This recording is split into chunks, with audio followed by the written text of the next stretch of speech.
We will go to India TV, and we have with us Siddhant Mamtani. Can we hear? Hello, can you hear me? Yes, we can hear you. Thank you for taking my question. So my question basically follows up on what Sophie had to say. The general consensus in India is that the lockdown was imposed in the country at a very early stage when the cases were fairly low. The fourth phase of lockdown came to an end yesterday, and a partial unlocking of services began today.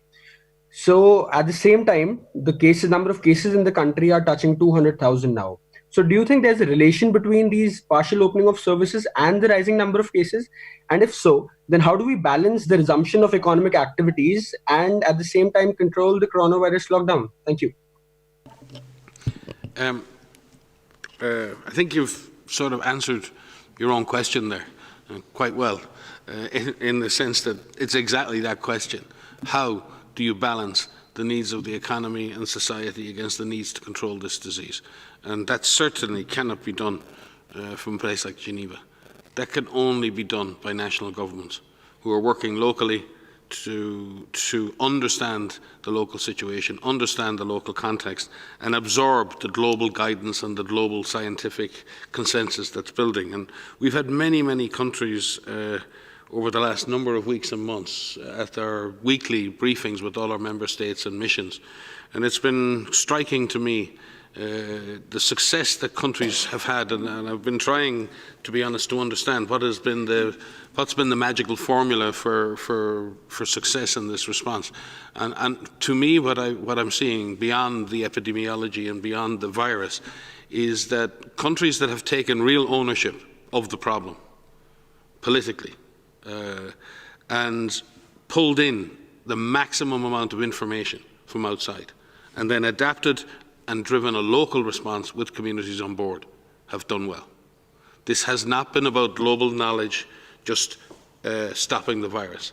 There's an essential second step, and that has been responsible, open governments looking and seeking for that scientific information within the country and from outside, and translating that into actions and into programs that communities understand and accept and support.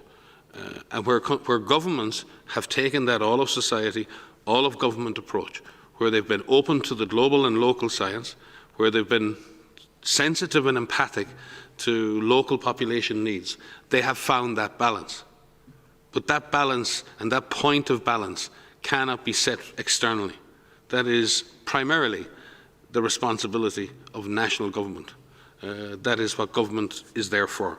So in that sense, WHO will continue to drive the gathering of global science, global knowledge, global epidemiology, continue to do our best to synthesize that into the best guidance we can, to work through our country offices with each government to try and find that balance. But ultimately that balance comes from a responsible government listening to science, listening to the population, and balancing these very difficult questions in a way that people can look at and see that a transparent job is being done to protect them, the economy, their society. Not easy to achieve, but I think governments who have done that seem to have had success, and we wish India every success in that.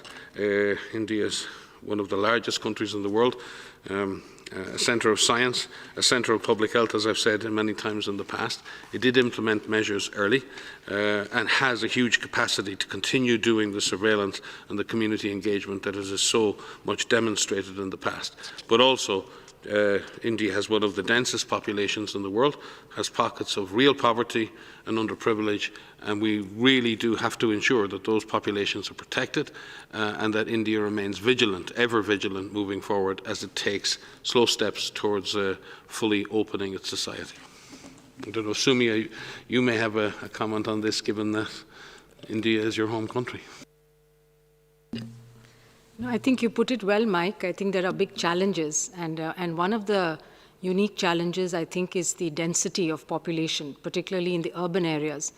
And what I've seen of the data from India is 70% of cases and deaths are in 13 cities, the most populated cities. So that's where really there's a need to focus attention. And even within those cities, there are areas, there are micro clusters of disease. And of course, those people are also probably in the weakest, most vulnerable living conditions as well. And so I think this is a challenge, but needs a strategy to address those specific challenges that exist. And I think it's a combination of what you were saying, Mike. It's a combination of involving the local community, developing a plan that is bottom-up, that is participatory. It should be based on real data.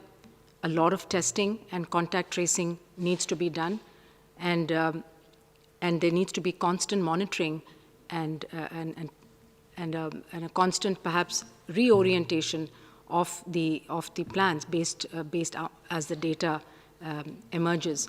There's also the issue of protecting the frontline workers, whether they're policemen or whether they're drivers, bus drivers, ambulance drivers, nurses, and doctors. I think we must not forget that these people are at very high risk when they go into these densely populated and high incidence settings. But there are good models that within India that have shown that it is possible to do, and so I think we have to remain optimistic. If I could just briefly add, so going beyond India, I think the responses so far specific to the context of India are critical, but I just want to take it a little bit beyond that to say that there are a lot of countries right now that are lifting lockdowns, so-called lockdowns, and a lot of them are doing it in a slow way. And as Mike and as Sumya has said, it needs to be done, it's very context specific.